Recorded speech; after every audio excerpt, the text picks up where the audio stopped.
Nous lirons donc un passage du livre de Daniel au chapitre 10 et je lirai les versets 2 à 19. À cette époque, moi, Daniel, j'observais les rites de deuil pendant 3 semaines. Je ne mangeais aucune nourriture raffinée, ni viande, ni vin n'entrèrent dans ma bouche, et je renonçais à me parfumer, jusqu'à ce que les 3 semaines soient entièrement passées. Le 24e jour du premier mois, je me trouvais au bord du Tigre, le grand fleuve. Je levai les yeux, et voici, je vis un homme, vêtu de lin, avec une ceinture en or pur autour de la taille. Son corps ressemblait à une pierre précieuse, et son visage brillait comme un éclair. Ses yeux étaient pareils à des torches enflammées, ses bras et ses jambes luisaient comme du bronze poli. Quand il parlait, on croyait entendre le bruit d'une foule. Moi, Daniel, je fus le seul à voir cette apparition. Les gens qui m'entouraient ne virent rien. Et pourtant, saisis de frayeur, ils coururent se cacher. Je me demeurai donc seul à contempler cette apparition impressionnante. Cependant, mes forces me quittèrent. Mon visage changea de couleur. Je devins livide et je me retrouvais sans aucune énergie. J'entendis le son des paroles, et comme j'entendais le son de ces paroles, je perdis connaissance et je m'écroulai, face contre terre. Alors, une main me toucha et me fit tenir tout tremblant sur mes genoux et sur les paumes de mes mains. Il me dit, Daniel, Dieu t'aime. Efforce-toi de comprendre les paroles que je t'adresse. Tiens-toi debout à l'endroit où tu es, car c'est auprès de toi que j'ai été envoyé en cet instant. À ces mots, je me mis debout en tremblant encore. Il ajouta, N'aie pas peur, Daniel. Dès le premier jour où tu as manifesté ton humble soumission envers ton Dieu, en ayant à cœur de comprendre ce qui se passait, tes paroles ont été entendues et je me suis mis en route pour t'apporter la réponse. Mais le prince du royaume perse s'est opposé à moi pendant 21 jours, jusqu'au moment où Michel, l'un des princes, est venu à mon aide. J'ai donc été retenu auprès des rois de Perse. Et maintenant, je viens pour te faire comprendre ce qui arrivera à ton peuple dans l'avenir. Car voici encore une vision qui concerne ce temps-là. Tandis qu'il m'adressait ces paroles, j'avais le regard fixé au sol et j'étais incapable de prononcer un mot. Mais un autre être, qui avait l'apparence humaine, vint toucher mes lèvres et je pus à nouveau ouvrir la bouche et parler. Je dis à celui qui se tenait en face de moi, Mon Seigneur, à cause de cette vision, l'angoisse m'a saisi et je me retrouve sans force. Comment pourrais-je, moi qui suis insignifiant, m'entretenir avec mon Seigneur alors qu'il ne me reste ni force ni souffle? Aussitôt, celui qui avait une apparence humaine me toucha de nouveau pour me redonner des forces, et il me dit, Homme que Dieu aime, n'aie pas peur, tout va bien pour toi. Prends courage, retrouve tes forces. Au fur et à mesure qu'il me parlait, mes forces me revenaient. Je lui dis alors, Mon Seigneur, parle-moi, car tu m'as redonné des forces. Jusqu'ici, la lecture de la parole de notre Seigneur.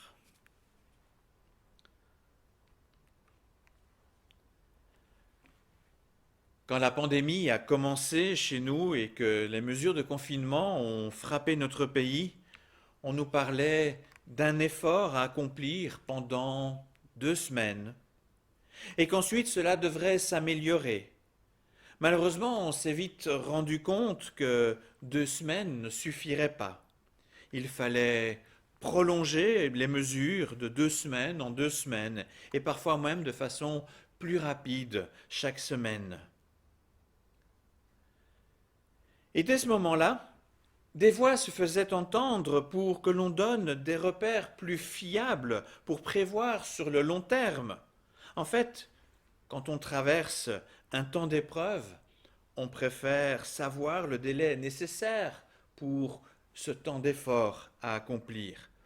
Et c'est une attente tout à fait normale, mais à laquelle, il faut bien le reconnaître, il est difficile de répondre. Et même si, pour la seconde vague, les autorités ont donné des délais directement plus longs pour être plus clairs avec la population, nous savons tous qu'il reste malgré tout beaucoup d'incertitudes qui empêchent des projets à moyen et long terme. Daniel, le prophète juif, a connu également l'inconfort de l'incertitude, de ne pas savoir ce qui allait se passer. Il était en exil à Babylone sous la domination étrangère et il voulait aussi savoir combien de temps durait cette période d'exil, cette période d'épreuve avant de retrouver une situation normale pour lui et son peuple Israël.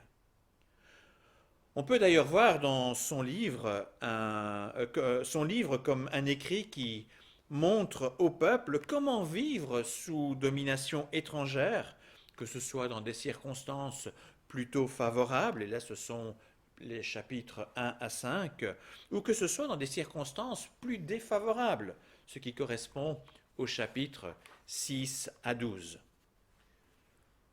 Au début, j'ai évoqué les difficultés liées à la pandémie que nous traversons, mais on peut aussi évoquer les difficultés à vivre en étant fidèle à Dieu malgré un monde, un contexte qui le rejette. Cet élargissement d'horizon est également visible dans le livre de Daniel. De nouveau, dans les 5 premiers chapitres, on voit l'intensification du mal dans l'empire babylonien, et cela entraîne la chute de Babylone. Et dans les chapitres 6 à 12, on voit l'intensification du mal, mais dans le monde, de façon plus générale. Le parallèle entre les deux situations permet de présager les temps de la fin, avec la chute du mal dans le monde et avec aussi la victoire du Seigneur. Et c'est d'ailleurs pour cette raison que le livre de Daniel reste pour nous toujours d'actualité et utile à étudier. Alors après cette introduction, focalisons-nous à présent sur l'extrait lu en commençant et observons 3 temps dans le récit. Tout d'abord, il y a un temps, le temps du deuil et de la prière. Le texte ne dit pas précisément pourquoi Daniel était dans une posture de deuil avec une forme de jeûne partiel. On retrouve toutefois au verset qui précède l'annonce d'une grande calamité ou d'une grande guerre. En fait, le sens du terme hébreu est assez incertain. Mais on peut néanmoins comprendre qu'un temps d'épreuve plus dur est sur le point d'arriver. Un peu avant, il est aussi question de Daniel qui prie dans un esprit de repentance pour son péché et celui du peuple, en Daniel 10, 9, 20. Cela pourrait également être une raison possible pour un temps de privation afin de se consacrer à la prière. Daniel est non seulement un homme de prière, mais aussi un homme qui se place humblement devant Dieu et qui intercède sans cesse auprès de lui, qui présente devant Dieu les soucis, ses soucis, celui de son peuple. De plus, c'est un homme qui cherche à savoir, à comprendre pour être plus précis. Il ne cherche pas à connaître l'avenir simplement par curiosité, ou pour répondre à des inquiétudes strictement personnelles. Non, chez lui, la démarche est beaucoup plus profonde. Il cherche à comprendre Dieu et ses projets, même dans les difficultés, peut-être surtout dans les difficultés. Quand des difficultés surviennent, beaucoup crient à Dieu, pourquoi? Pourquoi permets-tu cela? Et pourquoi moi?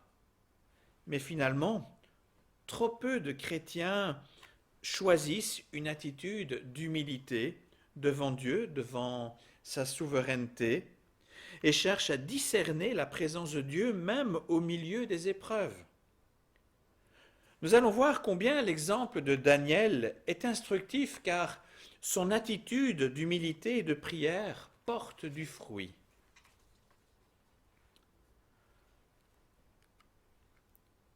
La période de deuil de Daniel dura 3 semaines, 21 jours. Ensuite, il se passe quelque chose. C'est le deuxième temps du récit, le temps de la rencontre. Daniel est au bord du Tigre, à peine à quelques dizaines de kilomètres de Babylone. Et là, il a, nous dit-il, une vision impressionnante. Il vit un homme vêtu de lin, avec une ceinture en or pur autour de la taille. Son corps ressemblait à une pierre précieuse et son visage brillait comme un éclair. Ses yeux étaient pareils à des torches enflammées. Ses bras et ses jambes luisaient comme du bronze poli. Quand il parlait, on croyait entendre le bruit de la foule. On retrouve une description très similaire dans un autre livre de la Bible, dans le premier chapitre de l'Apocalypse, quand Jean voit Jésus. Et ce lien, en fait, entre les deux nous permet de comprendre que Daniel a là la vision du Fils de Dieu. Cela expliquerait pourquoi Daniel l'appelle d'ailleurs Seigneur et pourquoi son apparence est différente de l'autre homme présent dans la vision de Daniel, mais qui est appelé prince, ce qui correspondrait probablement à archange. Alors devant la gloire de cette vision, Daniel est tétanisé, comme Jean d'ailleurs au début de l'Apocalypse. Mais même ceux qui accompagnaient Daniel et qui ne voyaient pas sa vision, étaient pris de panique. Le visage de Daniel devient blême et ses forces s'en vont, jusqu'à perdre connaissance, quand alors l'homme va venir mettre sa main, va s'approcher de Daniel, il le touche de sa main, de sorte qu'il retrouve quelques moyens, mais Daniel reste encore à 4 pattes en fait, sur le sol. Ce qu'il voit est si grand et si pur, et lui, finalement, si petit et si impur. Afin de le rassurer, l'homme à l'apparence glorieuse dit à Daniel, « Dieu t'aime, n'aie pas peur, Daniel. » 2 fois ces paroles sont dites. Essayons de nous mettre à la place de Daniel. Cela fait 3 semaines qu'il jeûne et qu'il prie. Cela fait longtemps qu'il adresse à Dieu des prières de repentance pour lui et son peuple. Daniel est affligé par la situation dans laquelle il se trouve et par les perspectives qu'il discerne, perspectives pas très joyeuses. Et puis le Seigneur vient là, à sa rencontre avec ces mots. Dieu t'aime. Il suffit de 3 petits mots pour envoyer un puissant message à ce prophète, à Daniel. Dieu t'aime signifie que le péché n'a pas raison de la relation privilégiée entre Dieu et son peuple. Dieu t'aime signifie également que Dieu ne lui veut pas du mal malgré le temps d'épreuve par lequel il passe. Dieu t'aime signifie de plus que Dieu est là pour agir pour le bien de son peuple et pour le bien de son serviteur Daniel. Il n'est pas sourd à sa détresse. Toi non plus, Dieu, n'oublie jamais que Dieu te dit « Je t'aime ». Oui, Dieu t'aime. Ces mots, le Seigneur les a aussi prononcés pour nous de bien des façons. Même si nous ne comprenons pas toujours les temps par lesquels nous devons traverser, nous pouvons avoir l'assurance de l'amour de Dieu pour chacun de nous. Un amour fidèle, un amour qui pardonne, un amour agissant à chaque instant pour notre bien. Après ce message d'amour, le Seigneur poursuit en encourageant Daniel à se relever et donc à ne plus être dans une posture de crainte ou d'abattement. Puis il ajoute, « N'aie pas peur, Daniel. Dès le premier jour où tu as manifesté ton humble soumission envers ton Dieu, en ayant à cœur de comprendre ce qui se passait, tes paroles ont été entendues et je me suis mis en route pour t'apporter la réponse. » Cela fait 21 jours que Daniel s'est mis dans une attitude de deuil. 21 jours qu'il se prive et qu'il prie. À nos yeux, cela fait long, 21 jours, 3 semaines. Et on peut se demander, mais pourquoi Dieu, tu ne réponds pas à ma prière plus rapidement? On essaye de s'encourager en se disant que notre temps n'est pas celui de Dieu. Pourtant ici, le Seigneur révèle une autre réalité.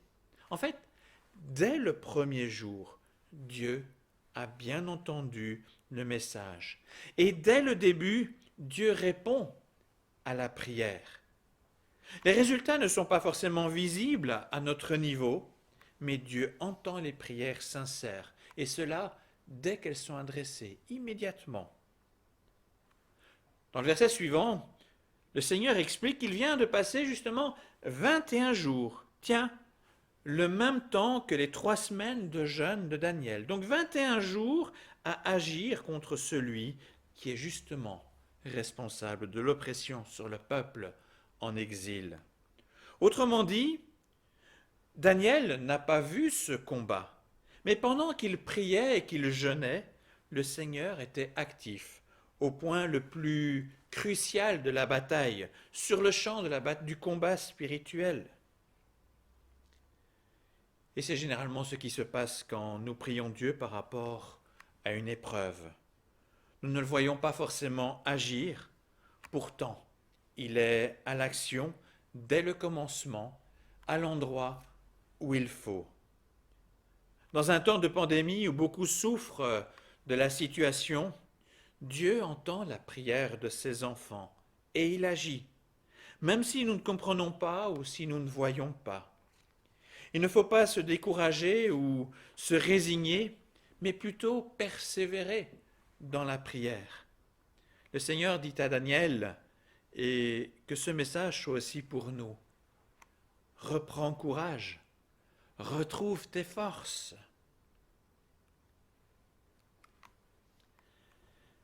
Finalement arrive un troisième temps, le temps de l'écoute et de l'engagement. Daniel donne ce témoignage. Au fur et à mesure qu'il me parlait, mes forces revenaient. Je lui dis alors, « Mon Seigneur, parle-moi car tu m'as redonné des forces. » Réconforté par le Seigneur, Daniel se rend disponible pour écouter et donc aussi pour comprendre. Même si la situation reste difficile, il ne reste pas dans la plainte, mais dans l'appropriation de la parole du Seigneur. Daniel veut comprendre, Daniel cherche à connaître les projets de Dieu. Et dans la suite du récit, le Seigneur révèle à Daniel ce qui va arriver. La fin des difficultés n'est pas encore pour tout de suite, mais Dieu ne cesse d'agir pour conduire son projet à bien, un projet d'amour pour son peuple. Ce temps de disponibilité et d'écoute de Daniel peut également être le nôtre.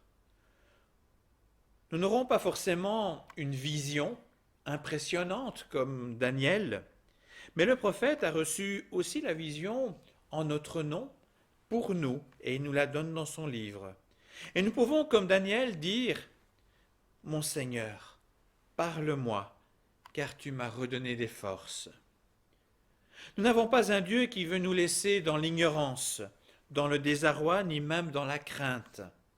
Au contraire, il nous a révélé sa parole. Comme dans la vision de Daniel, il a envoyé son messager, son Fils Jésus-Christ, au milieu de nous afin de révéler les projets d'amour que le Père a pour chacun de nous. Jésus est la parole de Dieu qui s'est faite chair. Jésus n'a pas caché qu'il y aurait des temps d'épreuve, des moments difficiles, mais il a aussi donné des promesses, des encouragements et surtout un gage de son amour en donnant sa vie à la croix pour nous. Cette parole est là, dans notre Bible, dans les enseignements que nous recevons dans l'Église locale, dans les méditations écrites, dans les vidéos ou encore dans les bons livres qui expliquent notre Bible. Il ne suffit pas de dire à Dieu pourquoi, encore faut-il avoir l'humble désir d'écouter Dieu et de se rendre disponible pour l'écouter, pour écouter ce qu'il a à nous dire. Alors pour conclure, en me basant sur cet épisode de la vie de Daniel, je vous propose de nous rappeler les 3 temps, les 3 étapes que nous pouvons nous approprier dans des moments difficiles comme nous vivons. Le premier temps, prendre le temps de la prière dans l'humilité. On peut manifester à Dieu notre tristesse et notre désarroi par rapport à la situation, à l'image de Daniel qui s'est mis dans une posture de deuil pour exprimer son chagrin. Dans ce temps de lamentation et d'intercession, ayons un cœur humble devant le Seigneur en s'attendant avec foi et persévérance à ce qu'il vienne et qu'il agisse. Dans un deuxième temps, rappelons-nous qu'en toutes circonstances, Dieu nous aime. Dieu t'aime. Et cela implique qu'il n'agit pas contre nous, mais pour nous. De plus, attendons-nous à ce que le Seigneur vienne à notre rencontre pour nous fortifier, nous encourager et nous parler. D'ailleurs, il est déjà venu à notre rencontre en envoyant son Fils. Il n'est pas sourd à nos prières. Dès le début, il les entend et il agit, même si nous ne le voyons pas. Et dans un troisième temps, saisissons les encouragements qu'il nous donne afin de nous mettre à l'écoute de ce qu'il veut nous dire. Nous n'avons pas un Dieu silencieux. Comme dans le livre de Daniel, tout au long des Écritures, notre Seigneur nous parle de notre avenir et nous donne des promesses qui nourrissent notre espérance.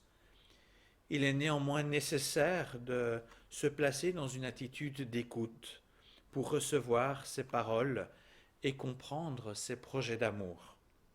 Cela demande une véritable disposition du cœur qui se reflète dans une vraie confiance, une vraie foi dans la puissance souveraine de Dieu, et aussi dans une disposition concrète d'écoute, d'étude de sa parole pour saisir et comprendre ses promesses. Soyons alors rassurés que malgré les difficultés, Dieu mettra sa paix dans notre cœur. Amen.